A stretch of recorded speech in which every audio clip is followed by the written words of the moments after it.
So this was a 4th of July reservation. 4th of July is our number one producing week out of the entire year. You're getting the most rental income. Everyone knows it. They leave. We didn't hear anything else. Thought, they must be happy. Well, they called Airbnb and talked to someone, I'm sure, in the Philippines. I don't know where they talked to them, claimed under the dangerous animal policy that they were entitled to a refund. And this is months later. Airbnb issued a full refund for their stay over 4th of July week, and we had already paid the owner out. I mean, we're talking over $5,000. Like, paid him out, closed the statement. It's months later. And, we were able to come to a resolution and not give a full, or they ended up coming back and working with us on that situation, but they didn't even call us before they issued the full refund to the guests. Welcome to the Vacation Rental Show. This is your essential playbook to grow and scale your vacation rental business with advice and insights from the best in the biz. I'm your host, Linnell Gordon. Welcome to the Vacation Rental Show. I'm Linnell Gordon, your host, and I am really excited today to bring to you one of my favorite people in the industry, and I don't say that lightly. Ginger Harrelson is here today, and she's the co-owner and the chief legal officer of Beachball Properties. She is a city councilwoman for Orange Beach. She was elected this year, and she is a very passionate advocate for the vacation rental industry. She doesn't care just for her. She cares for everyone. So with a legal background that she has and a marketing mind, guys, she helps guide property owners through the complex world of short-term rentals while she champions responsible tourism, community partnerships, industry professionalism.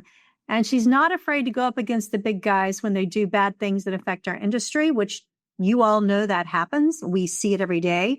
So welcome, Ginger, and thank you so much. Thank you so much for having me. It's a pleasure to be here today. So let's talk about advocacy. And there is so much going on. I just want to give you the floor. Talk to us about what's happening in the industry and how is it going to affect our industry? And are we in a place of danger where it might hurt us? Well, there has been a lot going on in Alabama, and I'm sure elsewhere, because it's pretty much the legislative season right now for many states. I know South Carolina is in the middle of their legislative session. Alabama is as well. And things are happening, not necessarily behind closed doors, but that people may not know about until someone tells them, because there's hundreds upon hundreds of bills that are introduced into the state legislatures every year. And unless you have someone that's monitoring these bills, or unless you're reading them every day, which, I mean, who has time to do that, then you're not going to know what's happening. So recently in Alabama, we were notified. When I say we, I mean, we're part of a political organization called GUMBO, which stands for Gulf United Metro Business Organization. And it's pretty much just a coalition of business owners that have come together and, lobby for tourism and protections for local businesses. And we were notified that there was a bill that was being proposed by Airbnb. At first, it wasn't told to us it was an Airbnb bill. We just realized somebody read the bill and said, well, this is being put forth in front of the Department of Insurance. And I start reading it and I'm like, this is, first of all, I had to read it about 10 times to even get like the gist of what the bill did. And I'm like, if you can't read it once or twice and understand what the purpose of the bill is, then you have to look a little bit further. So as politics normally go, people talk, and I get a call and I'm told that Airbnb has hired a lobbyist in Alabama, a very powerful lobbying firm. And this bill is not a Department of Insurance bill. It is an Airbnb bill that is being put forth as an insurance department bill. And I'm like, of course it is. So we find out that, and when I say we in this instance, I mean myself and my husband, Hunter, find out that it's going in front of the insurance committee of the State House of Representatives. And we find this out like a day before it's on the schedule. We book a hotel room in Montgomery and we leave the next day, and we enter, and the committee rooms are smaller. I can't even remember, probably at 10 committee members. They're all part of the House of Representatives. And there was supposed to be a public hearing. Well, then they took the public hearing away on it. And so then it became private. Yeah. And we did get an opportunity to speak to some of the committee members after the, I guess the hearing, I don't know what to call it, after it was put forth in front of the committee. And there was questions asked by the representatives, but they didn't vote at that moment. But anyway, we got to talk to some of these individuals one-on-one afterwards. And basically what the bill did was it codified the guarantee product that Airbnb is currently offering. The So insurance product? correct. But they wanted to specifically note in the law that it's not insurance. It was a guarantee that would be regulated by the Department of Insurance that isn't insurance. So I'm like, tell me how this makes sense. Okay, that's very confusing. Uh-huh. So how can you regulate something that's not insurance if you're that doesn't make sense. It seems like they went to the wrong people. Right. Why did they go to the insurance? What's that strategy? Well, I think, what was explained to us was that it would be similar to a home warranty product where, home warranties are not insurance. And we know how home warranties work. I mean, anybody that's really been in real estate or purchased multiple properties, I don't buy home warranties anymore. But I think what makes it different now that I'm actually talking this out further is that, this is not something that currently that Airbnb charges for. It is just a product that they give as part of quote unquote using their platform. So that also begs the question, if you're trying to pass legislation to codify your guarantee that is not insurance, what other purpose would that be for? Would it be to possibly charge for that product in the future? Would it be to shield liability from, insurance laws are pretty staunch. So in insurance, you have to make a claimant whole. With a guarantee product or home warranty product, I think the purpose would be to say, we don't have to make the claimant whole. There's going to be broad discretion on what we pay for. And anyone that's actually filed a claim for Airbnb already knows that it takes, multiple correspondences, multiple pictures. There's more reasons to deny one of those claims than there is. Oh, as a homeowner, yes. But Correct. If I'm a guest, I just give them a lollipop and they're happy and they give me my money back. Right. Correct. Just saying. So, I couldn't get straight answers. So we went to Montgomery and we were talking to these legislatures, and a lot of them couldn't even tell us what they thought the purpose was. And, the goal of the legislature in Alabama or any state would be to protect consumers or protect citizens. It's certainly not to, Enable a San Francisco company to protect them further. And I think, it tied into the issue with the Alabama Tourism Protection Act, which goes back to 2024. We were able to get written into Alabama law that where a property manager represents a home, we must be merchant of record on the OTA platforms. Oh, I'm sure it has to do with that. But I'm trying to figure out how it has to do with that, but I'm sure it has something to do with that. And guys, if you're not familiar with this, let Ginger just walk through real quickly why merchant of record is important, what it is, and why it was so important.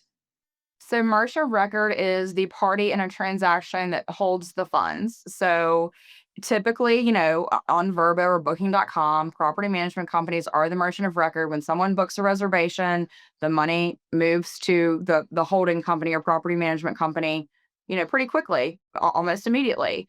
Well, Airbnb is the only company that decides to hold the funds until 24 hours after a guest checks in the property. After the guest arrives. You don't get money until after the guest arrives. Correct. And if you're operating at scale down here, we have to purchase things before a guest gets here. Swim bans.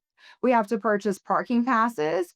Some, condo complexes require additional purchases.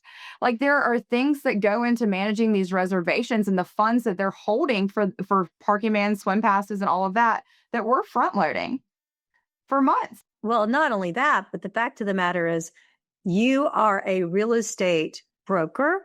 You have a fiduciary duty to that homeowner and to the guest, both. And if you don't have the money, it's kind of hard to maintain fiduciary duty to that particular party, whichever it is. Right. And so we are under, lots of responsibility and legal responsibility at that. I mean, Alabama law is a licensed law state, which means in order to hold funds from a real estate rental, you must be a licensed broker in the state of Alabama. It's plain as day. Okay, so Real- now I just want to say to everybody out there, if you're in Florida, don't lose focus here because this can affect you too. I know you don't have to hold license the same way we do in North Carolina, Alabama, and other states, but just give this a little time and let us play out what we're talking about here, and you'll see how this can affect you as well.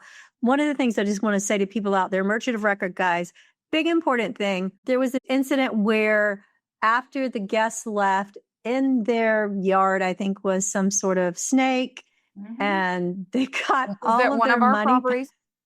Oh, I was okay. Yeah. Tell us what happened because I think this is genuinely a situation where property managers anywhere, even if you're in the mountains and you have bears, even if you're, in snow areas and you have wild animals, this could happen to you. It's not far-fetched. So tell us what happened.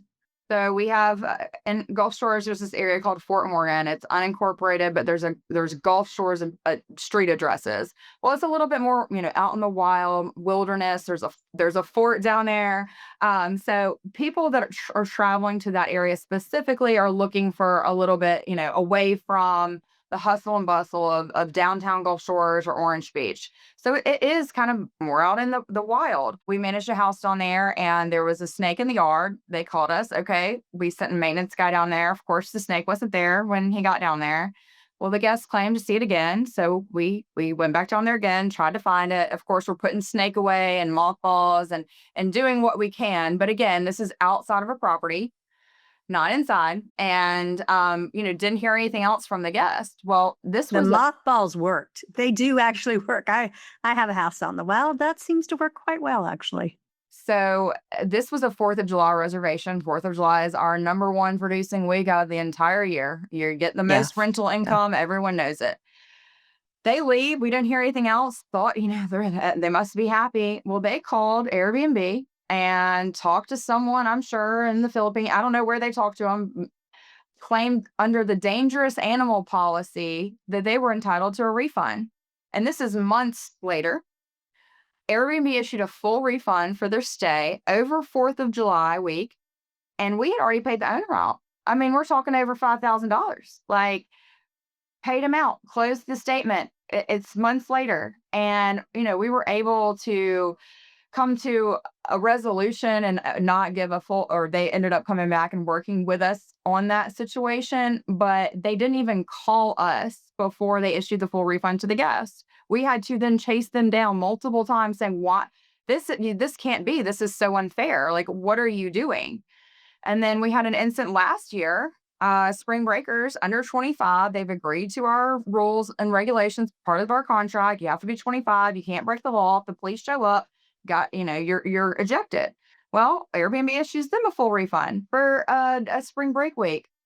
And it's just like, again, months later, not even calling our office before to say, no communication from the account rep. Okay, so let's just talk about this and let's talk about fiduciary duty, guys. I know you think about it and you're like, oh, that's a lot of money to eat, but it's not just that. The fact of the matter is, as real estate brokers, or agents, you have the fiduciary duty to take care of that owner and to guard that money. That's why we have trust accounting in North Carolina. We don't have it in every state, but that's why trust accounting exists. It's so that the monies aren't arbitrarily thrown out like that. And that was an arbitrary thing. Because, guys, let me tell you, if you're going anywhere in the South, just in case you wondered, there are snakes. There really are. And there are crocodiles and you think about the kinds of things that could happen where you are. So getting back to the point, the merchant of record is very important. So let's talk about this not insurance product that they want regulated. So where does it go from here, Ginger? And where do you think that's going? Well, we were able to work closely with our state senator, Chris Elliott, and I don't know if he'll ever see this podcast, but I want to thank him profusely from the bottom of my heart for actually listening. Because at first, like any politician, he's reviewing hundreds of bills. He's getting contacted by constituents, elected officials. He's very busy. But he said, as soon as I took the time to actually sit down and study what you sent me, he goes, "You were right. You're right. You were right. There's no gray area. You are right." And It's not necessarily about like the insurance bill. It's the fact that they're not complying with the merchant of record provision of the Alabama Tourism Protection Act and of our Alabama real estate laws. And so, why would we, as Alabamians, pass a favorable bill or favorable law to codify some guarantee product when you're not even following the existing laws on the books? It doesn't make any sense. And that's not what the legislature should be doing, in my humble opinion. And so, Chris was able to sit down with them, and they've flown in people from New York, and they've flown in people from California, and they're getting a lot of pressure to pass this. And it's like, it was presented down to us down here and Gulf Shores and Orange Beach. Oh, this is a benign bill. This is something there, it doesn't really have an impact. What is it going to impact your business? Well, that's not really the point. The point is, if they can't follow the existing laws, why would they be getting something favorable? Like, it makes no sense. And so, we worked together with some other property management companies, and we actually worked with the tourism department, Orange Beach and Gulf Shores Tourism. We sent a letter to Senator Elliott that was signed by over 20 individuals representing the majority of properties that are for rent in Orange Beach and Gulf Shores, letting the senators know that this issue is important to us and that we don't believe that they're playing fairly in Alabama. And that was able to kind of stop it because it had passed in the House and that it was going to possibly pass in the Senate. And that's where we were able to, kind of come together and say, this is not okay. Like, we can't keep this. Will give them a pathway for other, OTAs to do the same thing. And not only will it affect us, it will affect banks in Alabama. I mean, we use a community bank and we're one of the largest, if not the largest, depositors for that bank. And we, are doing what we're supposed to. We're holding funds in an escrow account in that bank. Well, banks use how much funds they have under management to get borrowing power and to do all these other things that go on in the banking world. And if we suddenly pull that rug out from under them, again, that's another local business that's affected. It's another local bank. That's an Alabama bank, all the while making Airbnb richer because they're holding their funds offshore, making an estimated over $800 million in interest alone from the money they hold on their accounts. $800 million. This episode of the Vacation Rental Show is sponsored by RevMax, the premier full-service revenue management system. Built for vacation rental managers who are looking for a market edge, RevMax offers data-driven tools and services that will increase revenue and drive more profit. Connect with their revenue management experts at getrevmax.com and discover their full-service revenue management solution. You'll be glad you did. So they have a lot of penny reasons to be able to do the things they're doing. So what is next? What's next here? So the city of Orange Beach, we passed a resolution at the last council meeting asking for our city attorney to ask the attorney general for an opinion on whether Airbnb is in compliance with Alabama law. Because from a city perspective, they're doing the same thing. So like local management companies, we have to provide detailed accounting reporting to the cities every month for lodging taxes. We have to break it down by property. I mean, it's quite the process. Airbnb sends them a mystery payment with no documentation. So here's the thing. I'm sure they're not only one. So guys out there, anyone who is interested in helping in this situation or is interested in the situation to know more, what would you suggest that they send a letter to their attorney general and suggest they do the same thing? We all want to know because we pay our taxes.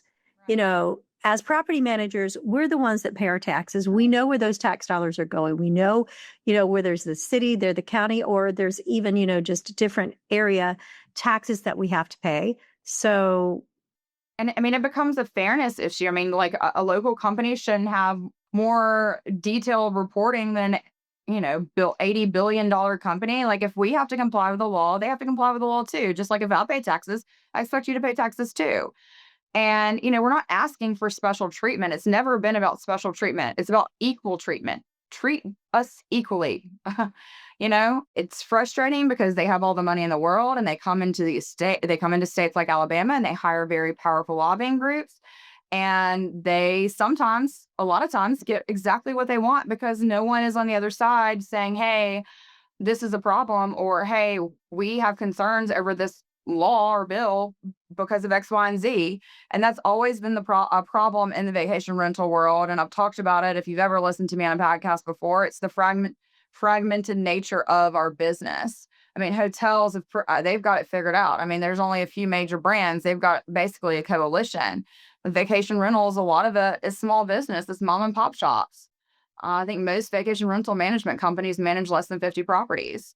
And, that's small business. That's the heart of America. And I just think that we've got to figure out a better way. And when I say a better way, I have a lot of respect for everyone at Burma. I do. But once you let the OTAs come in and sponsor and give money, and then their interests become adverse or not on the same page as property management managers' interests, then you have a problem because you're serving two masters. What are we going to do here? And I think over the last few years, the most important issues that have come before legislation are really being pushed by OTAs and disservice to property managers and the people that are actually running the operation. So I don't have any quick answers on that, but my number one suggestion would be to know your local legislators, like go to city council meetings, introduce yourselves, and get to know your state senators, your state reps. Try to see if there is an organization like GUMBO or a political pact, or if there is a possibility of forming a coalition, or if there's a tourism department. Those are also great resources.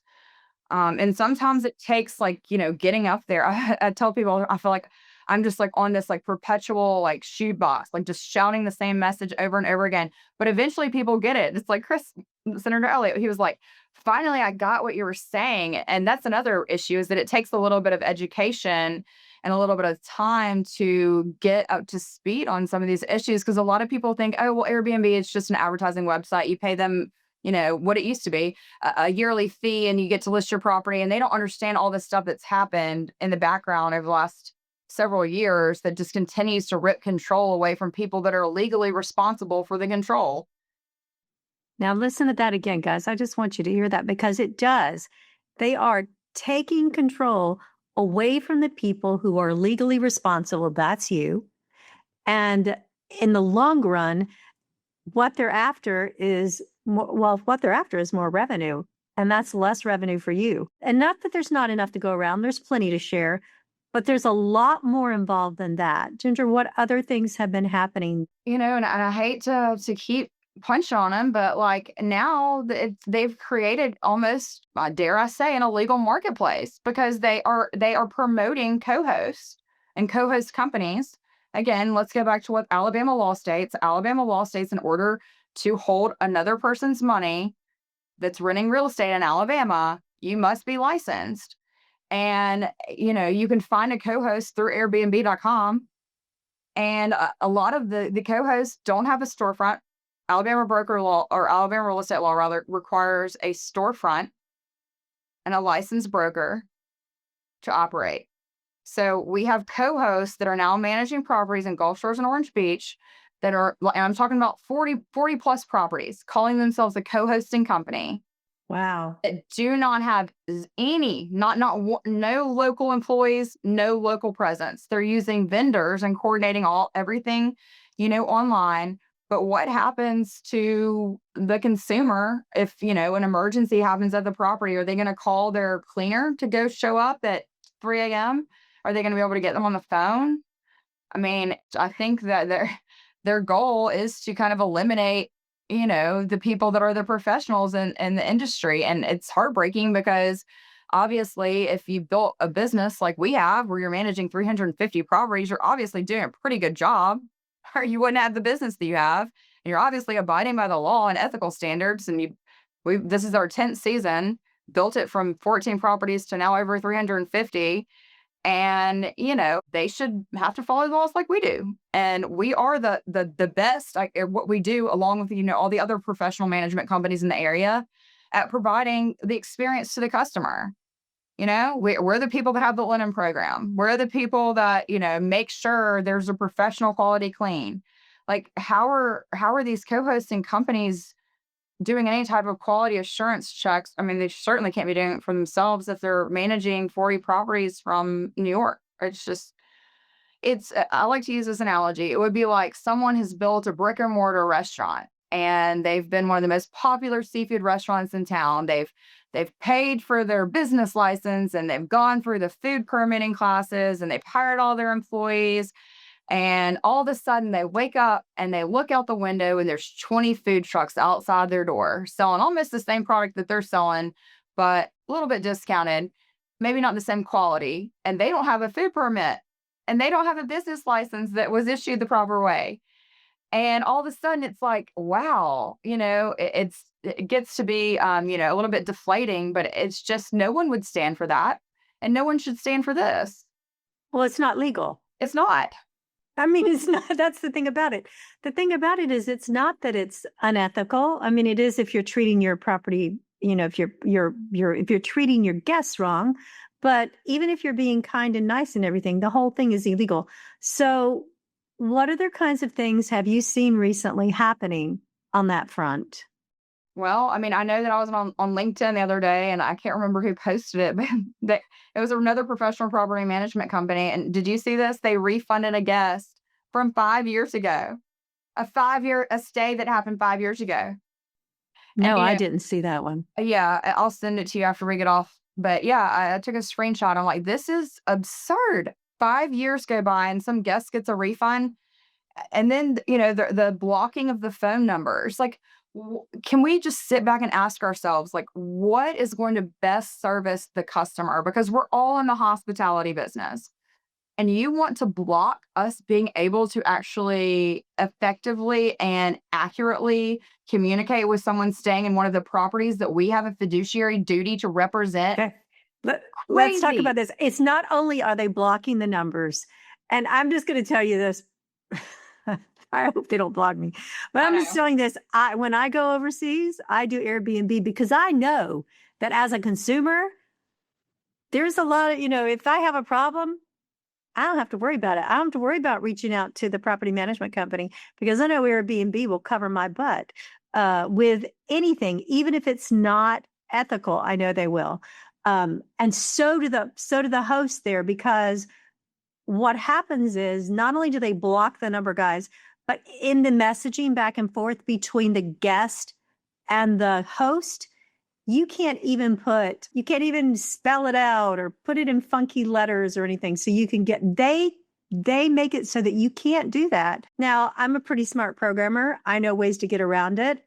And I had trouble booking one of my stays in Europe recently. And so I gave the person my WhatsApp information, so they were able to get in touch with me. And they were like, oh yeah, if you'll wire me the money, I will give you a discount. And I said, no, I really appreciate that. And that's because I knew those protections. And it's not just consumer. Look, we look out for consumer protections, but whose job is it to look out for consumer protections? Right. It's the person that's licensed to do that. And it's like, who would go to a barber that wasn't licensed, or, a doctor? It's just like, what other industry or what other operation can you think of where you just don't have to be licensed and just like can operate just willy-nilly? Everything's okay. Everything's all good. And like you said, I hope they don't block me. I mean, I hope, I hope they don't block us, but I have heard, and I don't know whether it's true or not, oh, if they don't like us, you can leave the platform. And that is one argument. Yes, we could. However, I think now there's a homeowner expectation that you be listed on Airbnb because they have done a great job at marketing, and that it's like Band-Aid. No one knows they're great marketers. Band-Aid. So getting over that hump of like trying to explain to owners what has happened, it would be difficult. I think the last I checked, I think it was like only about 12% of our bookings in the last year have come from Airbnb. So it wouldn't be like this huge hit. And we've actually thought about just kind of deplatforming ourselves. But again, it's like the marketing battle with homeowners. And then that puts you at a competitive disadvantage. If a homeowner comes in to talk to you about your property management services and they know Airbnb and Vrbo by name, and then you have to explain, well, we're not listing on Airbnb because they're not complying with the law. And I mean, that is true. They are not complying with Alabama law. They are not. We'll see what the Attorney General says. I mean, don't take my word for it. I'm just Ginger Harrelson, and I am a a licensed attorney in Alabama, but that's just my opinion as a person, an individual that has read the law, is pretty familiar with it, but I'm not obviously the final say-so, and we will wait for the final say-so in that respect. But it will be very interesting to see what the Attorney General says to have some of this resolved. Okay, explain so everybody understands. What is the significance of asking the Attorney General to give an opinion? Well, for some reason, Airbnb believes they're in compliance with Alabama law. They haven't told us or told me or anyone that I speak with, including our local representatives at the State House, the reason why they believe that they're in compliance. So I would love to hear the reasoning, because I can't possibly thought through the issue, probably spend more time thinking about it than probably is healthy for an individual to think about an issue. But I can't come up with a reason why they believe they're in compliance with Alabama real estate law that says that you must be a licensed broker and hold escrow funds in an FDIC insured account in Alabama. That is what Alabama law states. You cannot engage in property management services. I'm sure they're going to come up with some, oh, we're a banking site. Well, no, you're not. You're not like PayPal. You're not like Venmo. You're not like Amazon. You're not shipping products directly to consumer. Like, no, you are engaging in activity that falls under Alabama real estate license law. But the significance is that we'll have an opinion that says they're either in compliance or they're not in compliance, and they should be either, I don't know if forced is the word or whatever. If you want to continue to operate in the state of Alabama, then you're going to come into compliance with our laws, and you're going to treat the laws the same as other local companies treat them. Again, we're not asking for special treatment. That is not the message. The message is, if we have to comply with tax laws, you have to comply with tax laws. I'd be interested in how they get around the North Carolina law of advertising real estate online without a license. Mm-hmm. I'm interested too. I'd be interested in that, because I actually got my license to begin with so many years ago, because I wanted to do a similar OTA website just for North Carolina and be able to put everything there was to do in those areas up there. And I had to get a license for that. So I am interested in that. And I know that we have really good people in North Carolina looking into this. We have people that we know of in other states that are joining in to look at this with us. Is there a possibility that Airbnb could retaliate against people who are trying to make them comply with the law? Because we care about it. And I know that eventually, if the state legislatures and the local tax authorities know about it, surely someone is interested other than us. Right. Absolutely. I think, I think there's been conversations from what I've heard, again, not representing this as fact, but from what I've heard, there's been conversations where Airbnb has threatened to pull out of the state of Alabama, has threatened to pull out of the state of South Carolina if they don't get their way in certain legislation that's before, those bodies. Yeah. Now let's talk about that, because that is a lot of money for them. Mm-hmm. That is a ton of money. Yeah. So I've heard rumors about something similar with that. And they're rumors, guys. I'm just saying they're rumors. They may or may not be based on actual fact. I won't say if they are not. But I mean, yeah, exactly. So I think that we have to be careful here. I think it's a big deal. I think it's a real big deal, guys. Everybody who's listening, it is a big deal. That I will tell you. And we have to land on the right side of the law on this, and we need to land on the right side of advocacy on this, advocating for professional property managers and not on the side of non-licensed individuals that would like to hold the money for our renters. That's all we have time for today, guys. But trust me, you do not want to miss what comes next. Join me next week for part 2 of my conversation with Ginger Harrelson, where we move from understanding the problem to actually taking action.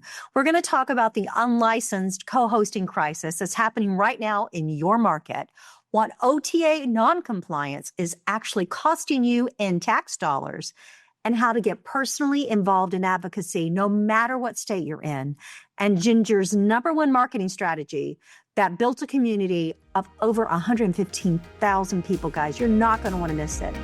This episode of the Vacation Rental Show is brought to you by Rental Guardian. To find out more about how Rental Guardian can help grow your vacation rental business, visit rentalguardian.com.